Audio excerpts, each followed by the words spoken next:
SC వర్గీకరణ కోసం MRPS Konaseema నుంచి తిరుగుబాటు మహా పాదయాత్రను ప్రారంభించగా పోటీగా మాల మహానాడు ఎదురుదాడి పేరుతో యాత్రను అడ్డుకునేందుకు ప్రయత్నించింది.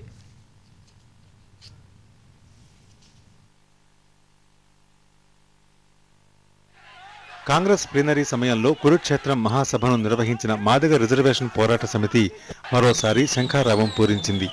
ఇవాళ కోనసీమ నుంచి మహాపాదయాత్ర పేరుతో ఉద్యమాన్ని ప్రారంభించింది. ఎంఆర్పీఎస్ అధ్యక్షుడు మంద కృష్ణమాదిగ నాయకత్వంలో 1200 కిలోమీటర్ల పొడవున ఈ యాత్ర జరుగుతుంది.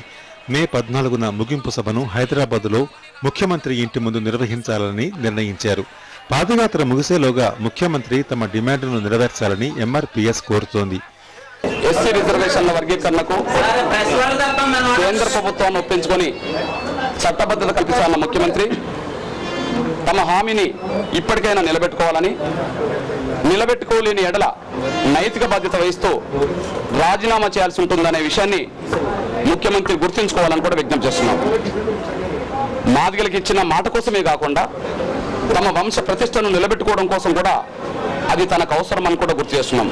ఎస్సీ వర్గీకరణను వ్యతిరేకిస్తున్న మాల మహానాడు మహాపాదయాత్రను అడ్డుకోవడానికి విఫలయత్నం చేసింది.